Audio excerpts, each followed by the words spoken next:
Welcome to A Shot in the Arm podcast. I'm Ben Plumley, and this is a podcast about innovation and equity in global health. Well, we're sharing the mic with Frontline AIDS again. It's World AIDS Day, and we've got a packed episode for you. I'm joined by a fantastic crew from the Frontline AIDS Partnership, and my co-host today is Leora Pillay. Leora is the HIV Prevention Advocacy lead at Frontline AIDS. She is one of our regular co-hosts. Leora, welcome back. It's great to see you. How are you? Thanks, Ben. I'm good in really hot South Africa, but really well. Thank you. And it's wonderful. We can see you. We can hear you. Are you in the middle of load shedding by any chance? Yes, indeed. We are. It's become the norm, but we're carrying on. Well, and for those of our viewers and listeners around the world who don't know it, load shedding is a very polite, I guess, way of describing power cuts, right? Yeah, basically cutting a load. But a recent joke I heard the other day was that it should actually be, we should rather call it the power hour when you actually have power instead of load shedding, because there's so little load to shed. Well, we've got everything crossed that for our conversation today, we'll have you loud and clear and visible. And we have two absolutely fantastic guests joining Leora and me. The first is Dr. Lilian Mwakyosi, who is the Executive Director at Dare for Progress in Tanzania. Lilian, welcome to A Shot in the Arm podcast. Asante sana. Thank you so much for this opportunity. I'm super delighted to be here. So could you just tell us a little bit about Dare and what your work is in Tanzania? Definitely. So I work with an organization called Dare, and we do a lot of work around promoting community engagement in making sure that solutions that are being developed in the country, more specifically when it comes to HIV and sexual reproductive health, truly speak to the needs of the communities that we are serving. We've done a lot of advocacy-related work with adolescent girls and young women around making sure that their leadership is well visible in the national HIV response.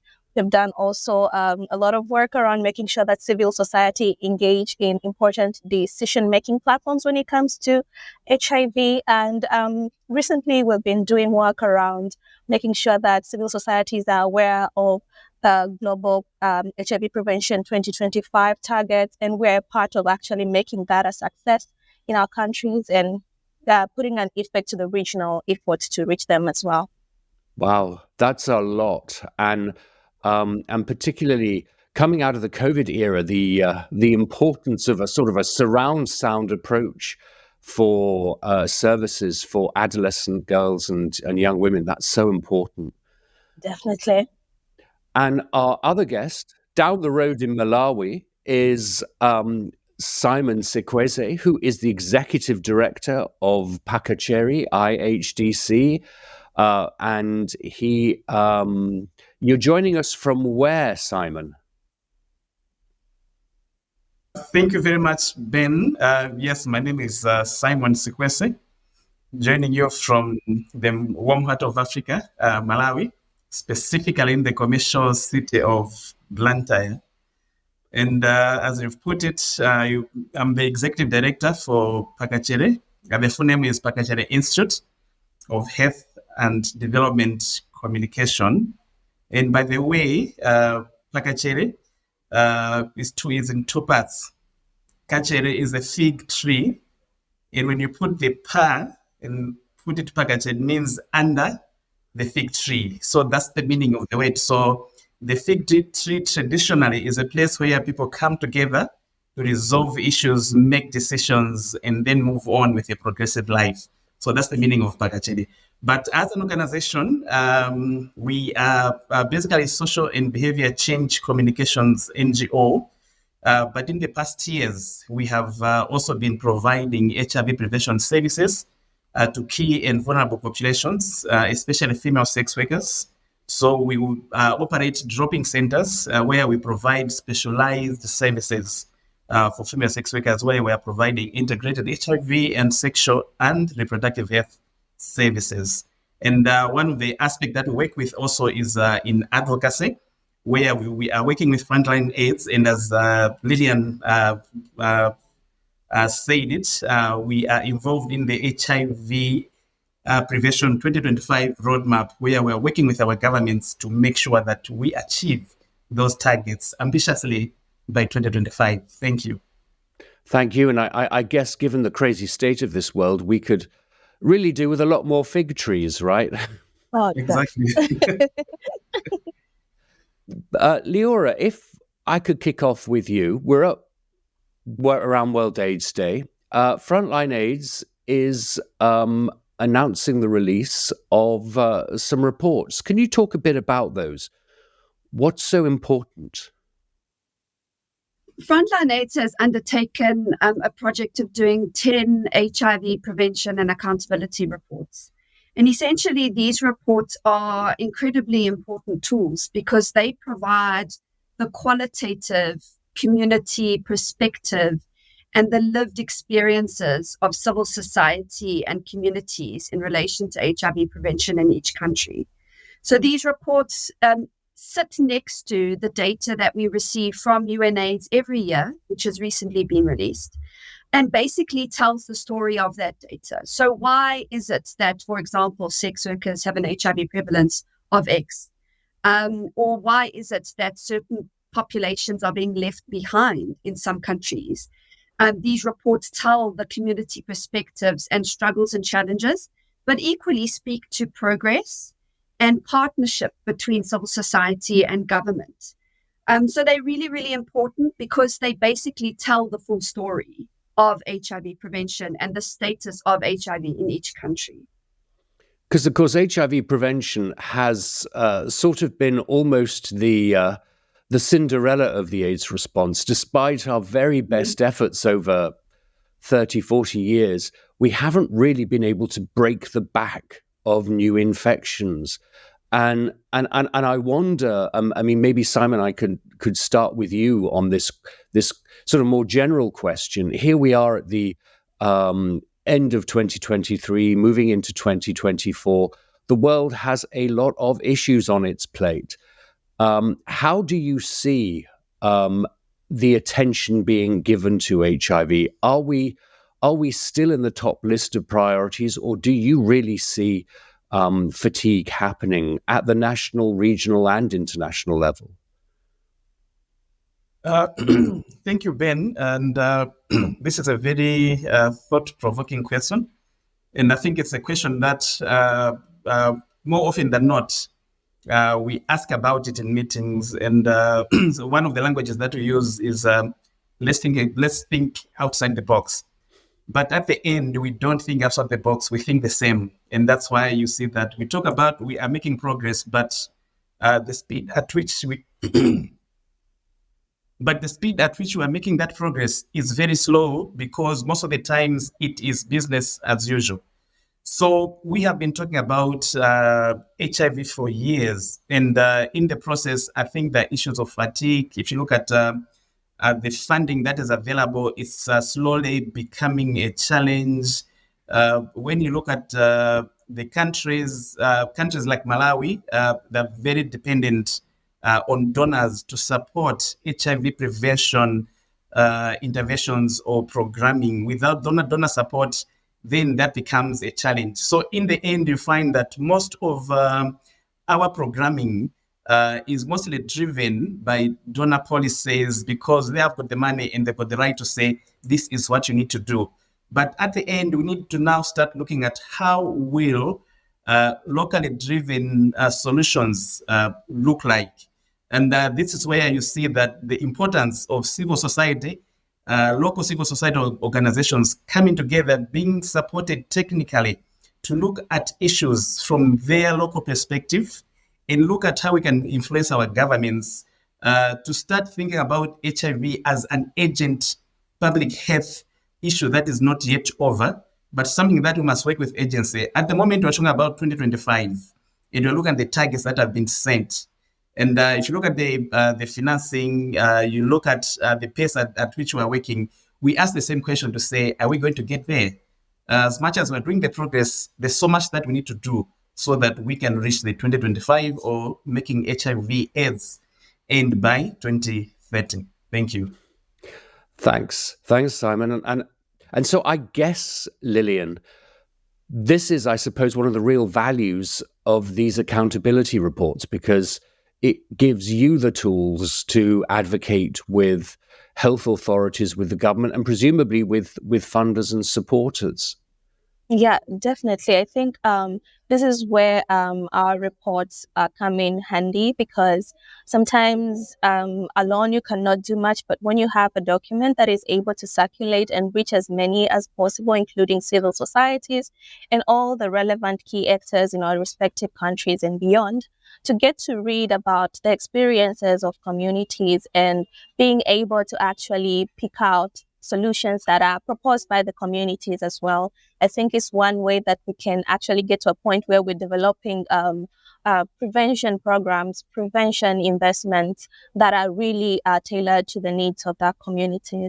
And maybe just to reiterate what Simon said from a young women perspective as well, I feel like if we look at the numbers of new infections from adolescents and youth, and more specifically adolescent girls and young women aged 15 to 24 in most of our countries, it clearly states that we are not doing enough, and there's so much to do and learn from these particular groups as well, to make sure that we come up with solutions and do the right investments at this point to making sure that we're not missing the points of where we should address and put more emphasis at the moment. So I guess that the 2 of the 10 reports were done in Malawi and Tanzania. Leora, where else have the accountability reports been developed? Now you're putting me on the spot to remember the countries and not forget them. Of course. We've done them. We've done them in Angola, Eswatini, Kenya, Uganda, Nigeria, Mozambique, Zimbabwe, and India, in addition to Tanzania and Malawi. And I mean, there's some really interesting themes and top-line findings that we can really, it speaks to what Simon and Lilian were talking about in terms of we've still got a really long way to go until we get to near the 2025 targets. For example, 7 out of 10 of the countries actually still criminalize same-sex sexual acts. And we know that structural issues and structural barriers create one of the largest, barriers to accessing services for key populations. And it doesn't even, even recognize the intersections of key populations, of LGBT communities with sex workers, etc. So these reports really demonstrate quite a challenging picture, Ben. Could we just pause perhaps and talk a bit about the restrictive laws that are beginning to be applied to at-risk populations? Obviously, the backwash for everything in this year has been the legislation in Uganda, and I suppose what really strikes me is that you talk about the countries that are in these reports. Well, a good number of them turn out to be former British colonies, and I wonder to the extent to which there's still a need to disentangle countries from the colonial past. Is that something that you see, or are there new challenges coming? I think there's been from all of the reports and all of the analysis that we've done across particularly the 9 countries in Africa, we can see that there's a very strong, organized and well-funded transnational anti-rights movement that's basically moving across Africa. And Uganda is one of the countries in which they've been very successful. And they're moving across creating obviously opposition against LGBT communities and key populations in general, which then manifests itself into the most, horrendous laws, as we see with the Anti-Homosexuality Act. But it's also manifesting in countries in other ways. We can see that sexual reproductive health and rights of young women and youth are severely being affected in a lot of countries. Comprehensive sexuality education is being stopped.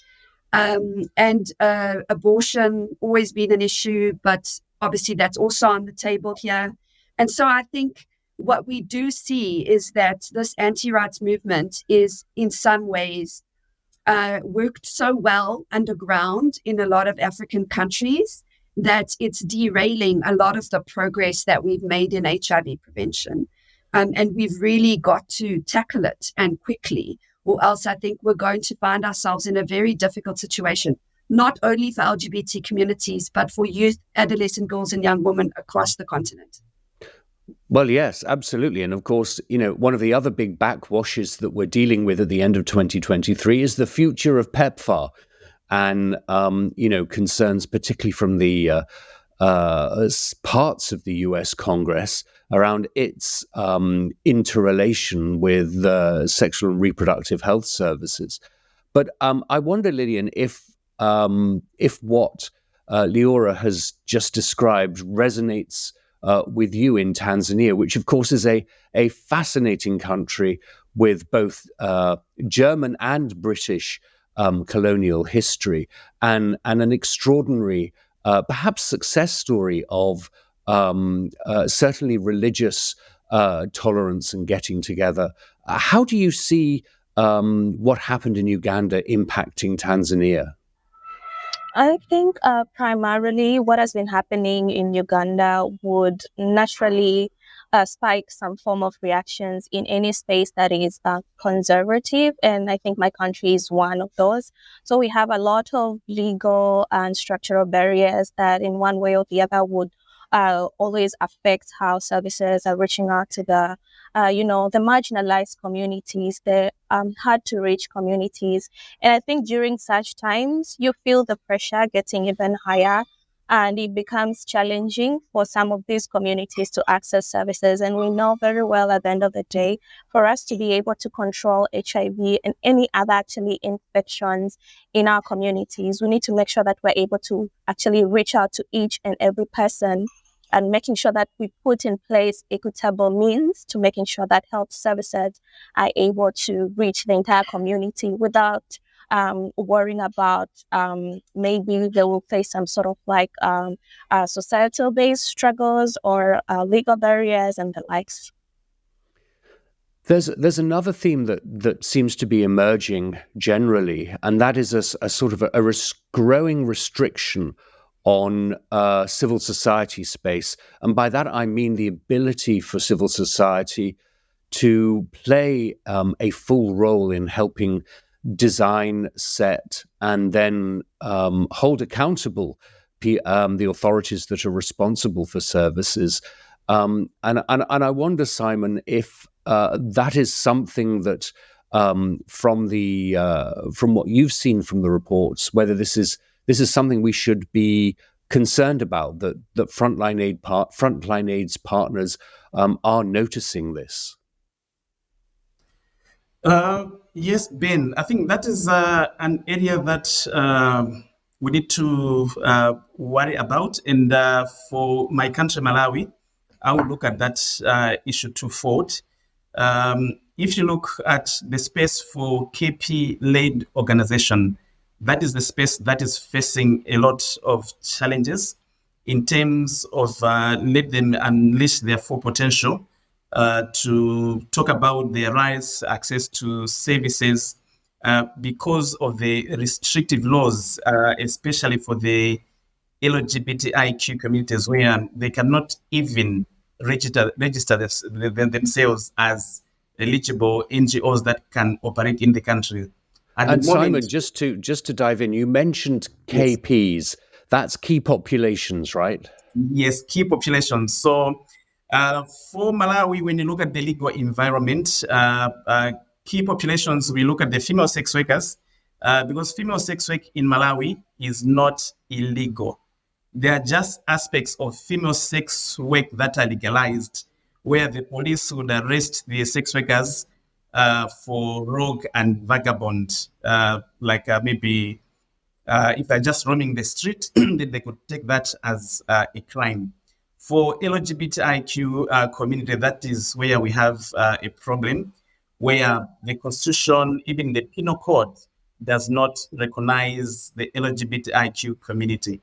And the other challenge that we're looking at now is that LGBTI-led communities cannot get registered. Either they should register in a different name, but not as an organization that is fighting for rights of the LGBTI community. And then finally, the other challenge that we have is when you look at our National AIDS Commission, the government will say our mandate is mostly to ensure that they are accessing HIV prevention and sexual and reproductive health services.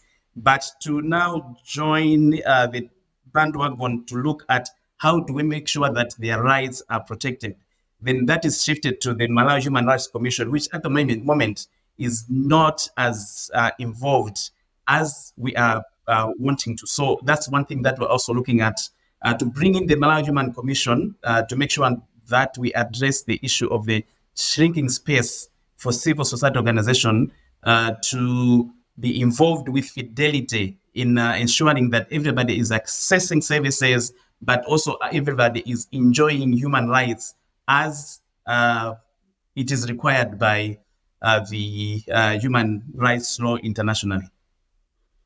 Gosh, Leora, is this something Frontline AIDS is seeing across all of the countries in these reports? Most definitely. In some countries, it's a lot more formal than in others in terms of the laws that restrict civic space. But it definitely is a worrying trend.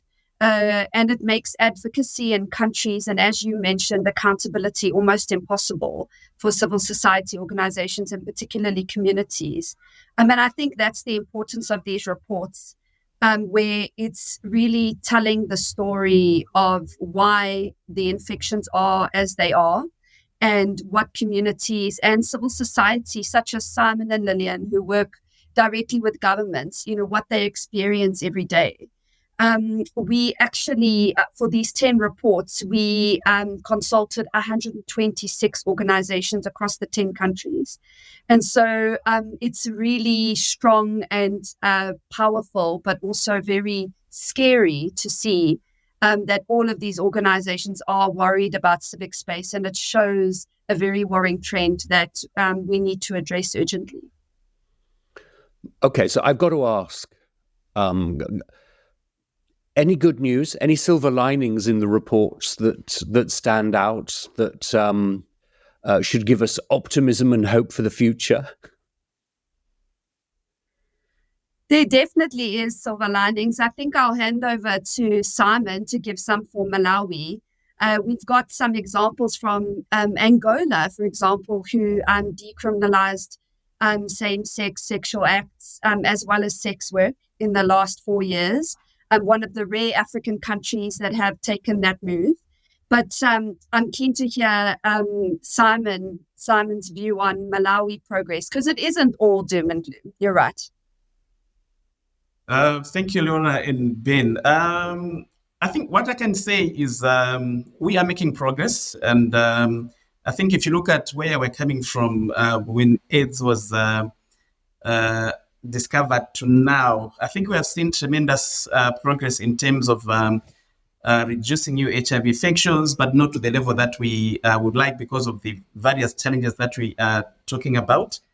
And there are several areas that we do acknowledge that we have done well, and the areas that we think we should do better. For example, in Malawi, as we have been looking at how do we make sure that the rights of the LGBTIQ are protected. One of the things that Malawi has done as progress was that the president of Malawi then issued a moratorium, which put a temporary relief to prevent arrest of any member of the LGBTIQ community. So this is a platform that we are using now to make sure that they are protected, but it is not law. Anyone can come in and reverse that, and it means we'll go back to the same situation. That is where we are looking at our laws and how they can be very protective of the LGBTIQ community. And we have also seen from the way the Malawi government through the National AIDS Commission has been very positive in terms of ensuring that we finalize the HIV Prevention Accountability Report. We started it before they started, and they joined in and started supporting us. And that is where you see the strength of CSOs, because if we did not start early, I think at this time, maybe we would have been saying Malawi has not yet finalized its report. So we have worked very well with the National AIDS Commission and the Minister of Health. They are acknowledging the challenges that we have, and they say they are ready to sort of be vigilant and make sure that we address them. But we know that without CSOs pushing, then we're not going to get there. So there's light at the end of the tunnel, but the push is supposed to be there, because otherwise, if you don't, the pace at which government works is different than the pace at which civil society works. So that's where the importance of civil society is coming in. And our mobilizing of the 145 plus local NGOs that Leora has mentioned is just to make sure that we've got strong coalitions in country to take advantage of where we have made progress, and also look at where we've got weaknesses. How to make sure that where things are not working, we push and hold those accountable to make sure that come 2025, we achieve the targets that have been set by UNAIDS. I sense that the HIV response driven by communities is alive and well in Malawi, Simon. I can hear and feel your passion, and I wonder, Lilian, how you look at this through the lens of providing services and opportunities for teenage girls and young women. The home of a Shot in the Arm podcast, Sharing the Mic, is the Global Listening Project, which has looked at changing social norms in the country next door, Kenya, and across the way in Nigeria. And as well as challenges coming out of COVID, there do seem to be some opportunities and some real enthusiasm and strength and optimism from the new generation of young women. Is that something that you are seeing as well? Yeah, I think I would say it's quite universal. I feel like we're living in a community currently where especially adolescents and youth are and are willing to actually take action and be a part of the movements that we are having, whether it's HIV prevention, sexual and reproductive health related movements. And one thing I can speak for Tanzania would have been how adolescent girls and young women specifically have been the eye of the National AIDS Commission. We call it Tanzania Commission for AIDS. And I think most stakeholders in the country, when it comes to HIV prevention primarily, as I had mentioned earlier, new infections among this group have been really high. And there have been different mechanisms put in place, and some we continue to influence, which create an environment where there is comprehensive sexuality education available in primary schools and secondary schools, but also the age of consent, more particularly for accessing HIV services, was lowered in 2019 from 18 years to 15 years, allowing younger people below 18 to be able to access services without parental consent. And we have seen efforts to also making sure that young women are prioritized when it comes to prevention services. For instance, the introduction of pre-exposure prophylaxis really made sure that young women are at the forefront. And actually, in my country, adolescent girls and young women are part of the key and vulnerable groups and are given the priority when it comes to HIV prevention as well.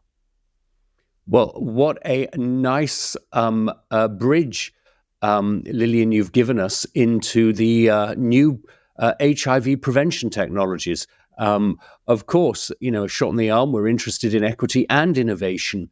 And maybe at the 38,000 foot, Leora, what are you seeing in terms of, well, I think interest in the emerging technologies that are coming through for HIV prevention, but then also the accessibility and whether people really feel that these are going to be products that are going to be available.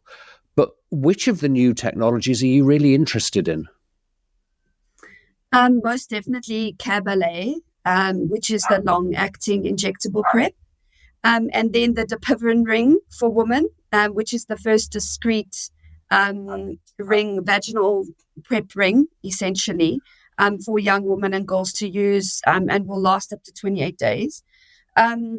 The reports really showed an interest and a want of countries to have these technologies.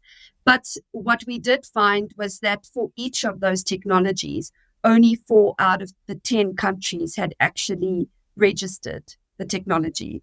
Some countries had it under review, with a lot of the concerns being around sort of sustainability.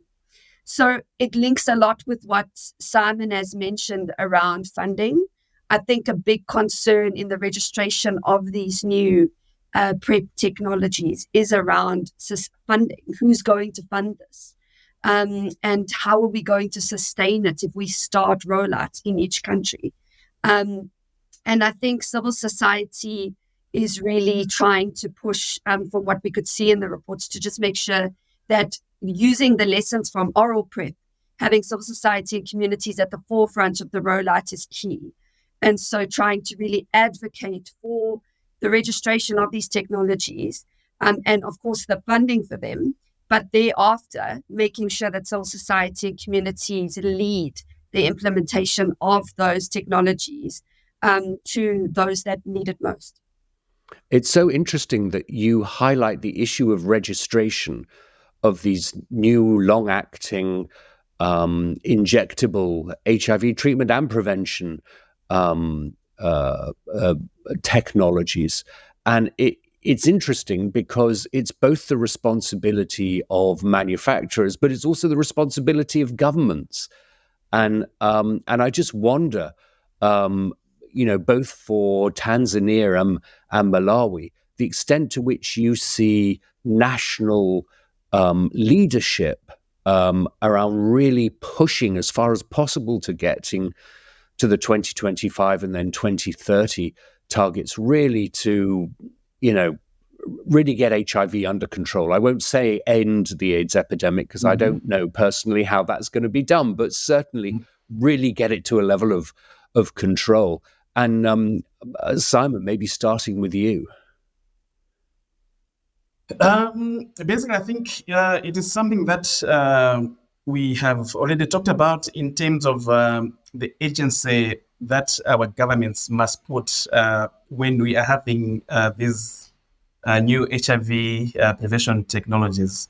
I was just interested when Leora was talking about the Cabernet and the Depiven ring. For Malawi, you see that, yes, at the moment we are in the process of rolling out an implementation science for Cabernet, which is going to start in January or February of 2024. It's going to be an implementation science that will be done for 2 years before the actual rollout. Already, we are seeing that as a limitation because it will just be about maybe 900 plus people, 900 thereabouts, who are going to access as an implementation science. We have created like a demand because everybody is excited about Cabernet. People are asking about it, but for 2 years, people are going to be waiting, and only 900 will be on that implementation science. What does it mean to HIV prevention, but also meeting the 2025 and 2030 targets? Because Cabernet is being looked at as one of the most important HIV prevention technologies. When you talk about the Depiven ring, up to now, as a country, we have not yet embraced the Depiven ring. The country has acknowledged it as another choice for HIV prevention for women, but it cannot be rolled out until a cost-benefit analysis is conducted in Malawi, but also to look at beyond the current funding by PEPFAR or Global Fund, who is going to sustain it. So issues of financing are still coming in. So you see that there's so many things coming up that are acting as barriers towards us achieving the 2025 and 2030 barriers. And we need to be looking at, if the prevention ring is going to be rolled out, how will the funding look like? Because at the moment, you look at Kabile, which requires also a lot of funding. But what we're saying is, as government, we need to take responsibility of our people and make sure that we are also looking at how government must be funding some of these HIV prevention technology, because at the end, if we prevent our people, then the government is going to be applauded, other than depending more on the donors. So we need to be balancing up and looking at, are we being fair to the people and providing the right choices? The right choices are there, but we're being limited by maybe a process of decision making, which is very slow, and at the end compromising the lives of many women and men who could have accessed these new technologies. Oh, Lilian, I mean, it feels like two sides of a coin, a sort of a slightly vicious circle, that, you know, the interest is in the high tech, complicated to make, injectable, but we have the dapivirine ring, and that's particularly important for teenage girls and young women.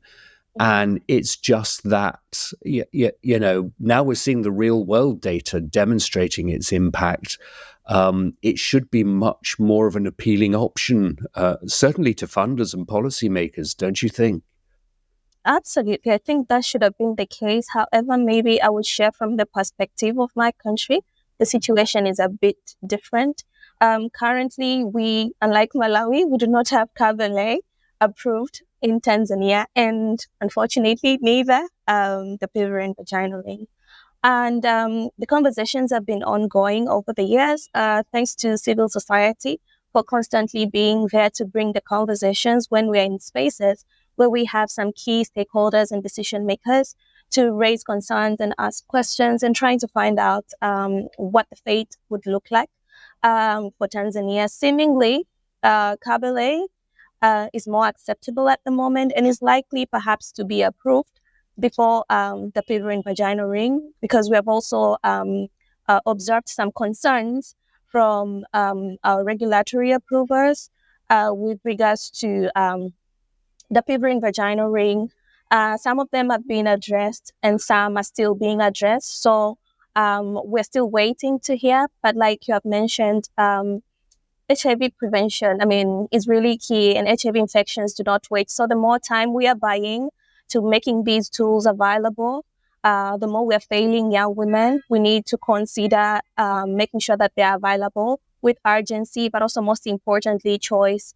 It's not about what religious leaders are thinking. It's not about what decision makers are thinking at this point. It's about the lives of girls and women, and we need to make sure that, as excited as we are to actually have the dapivirine vaginal ring accessible, we are able to actually factor that in our decisions and making sure that it comes to the country in a timely manner. And I think another concern that would be there with regards to the dapivirine ring is around funding.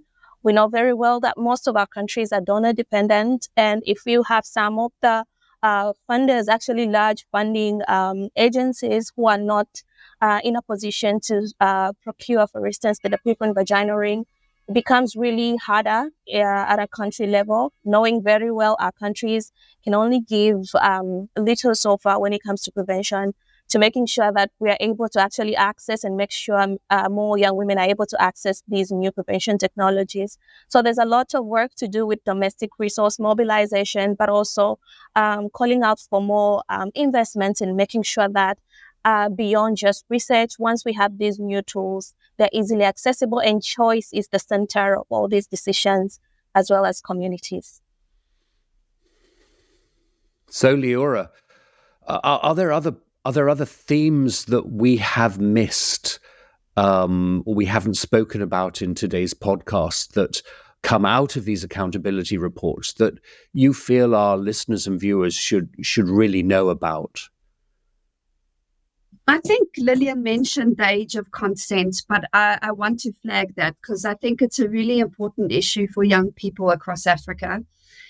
In the majority of the countries that we've done the reports in, we found a complete disconnect between the age of consent for HIV testing and the age of consent for sexual and reproductive health services, which is obviously very contradictory, because if you are assuming that a young person is having unprotected sex, and needs access to an HIV test, they equally need access to contraception. And so those two ages should match, but they don't in the majority of countries. But, there are some countries moving in a positive direction, with only a few countries having 18 age restrictions for age of consent. And we found that 4 countries in Africa actually had age of consent for HIV at 12 years old, which we think is the gold standard and should be the case across all countries. But I think that's a complication that we've picked up across a lot of the reports and across the countries, and it contradicts with a lot of the push in Africa to do AGYW HIV-focused programming, which has sexual and reproductive health, integrated in it, when the age of consent for both of those contradict one another. Yeah. So that's also one of the big problems. What an extraordinary finding. I mean, I imagine that many of us had assumed that, it's not so much a question of consent, it's availability of HIV testing. That's a really important finding. So looking forward, what are you going to do with these reports? Lilian, what is your strategy for Tanzania with the accountability report? I think primarily we cannot do this alone. We need to have as many voices involved in this process as possible. So one of the primary ways that we aim to actually utilize the reports is to make sure that we have as many civil society organizations, and that's communities, aware of what we have collected so far. But also, most importantly, these are tools to actually spike conversations and making sure that we're able to actually send out the recommendations to the right channels, including key decision makers, our national AIDS commissions, and making sure that we're able to actually have that space and conversations to actually see where we can best improve. As I learned recently a phrase that I really liked, we are all building the same house as civil society as well as our decision makers in the country. So it's all about making sure that we find that common ground where we can sit, go through the reports together, acknowledge some of the issues and experiences that have been shared, and actually look for opportunity to partner and collaborate to move further and making sure that we create a home that is complete and safe for everybody. Love it. And Simon, over in Malawi, how will you use the accountability reports? Ben, I think if you just look at the name, accountability reports, it means quite a lot in terms of how we are going to work with all the responsible parties to make sure that the commitments that we have made in the HIV Prevention 2025 reports are put into practice, and that come 2025, we have actually done what we have committed. And this is the more reason why the development of the HIV prevention roadmap has been concertedly done, where we have been involved as civil society organizations, but also the Ministry of Health and the National AIDS Commission. So these reports are going to be used to track progress across all the 10 action points, because within it we have embedded a very strong accountability process. And our recommendations in the HIV prevention accountability reports is pointing at the most important areas that our government, the Ministry of Health, National AIDS Commission, but also ourselves, the civil society organizations, must act on to make sure that come 2025, we are talking about something different. So as Lilian has said, we have mobilized civil society. We have very strong coalitions, and each of the coalitions have been given a responsibility to follow up on specific action points and make sure that come 2025, we have addressed the gaps that our perspective of the HIV prevention roadmap has been addressed. We have got some funding from Frontline that we are going to use to support our colleague, the civil society organizations, to make sure that they're present in all the relevant spaces, like technical working groups, any meetings that is being convened that is addressing some of the issues, to make sure that we are using those spaces to voice up and see whether things are working or not working. So unlike in the past, this time around, we have committed to say we are going to be there and make sure that at every point we are ticking the box and say this has been done. We'll be in the offices, we'll be everywhere to make sure that this commitment has been achieved. And very shortly, I think each and every one of the countries is going to be launching. And the launch, again, is going to be used as an advocacy platform to tell the nations that government committed to do this, and as civil society, we're standing up to make sure that that is done. So the launches are also going to help us to uplift and magnify the work that we're going to be doing. And the government and the donors and everybody is going to understand that this is for HIV prevention, not for somebody to feel like we are toying or we are just making noise for nothing, because there's a tendency to look at civil society as always making noise just to gain some mileage. But we are saying we want to end AIDS by 2030, and we want to make sure that targets for 2025 are achieved. So this is what we're going to do, and it's going to be not an easy job, but we are geared for it, and we're ready to work with the government and engage with them to influence these decisions. Wow, brilliant. I've got to say, I'm really inspired by both of you. And wow, Leora, it does just go to show what an incredible partnership Frontline AIDS really is. What happens now? What's next? So these reports have been done as part of a program called United for Prevention.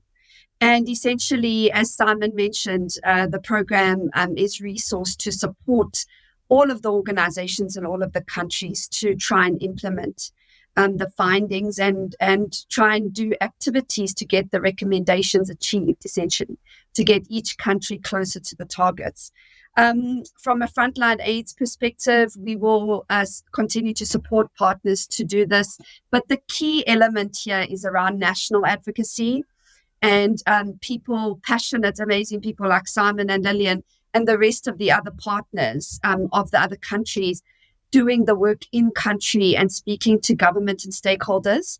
But on a global level, we will most definitely also take these reports to spaces such as ICASA, where we're launching all the 9 African reports.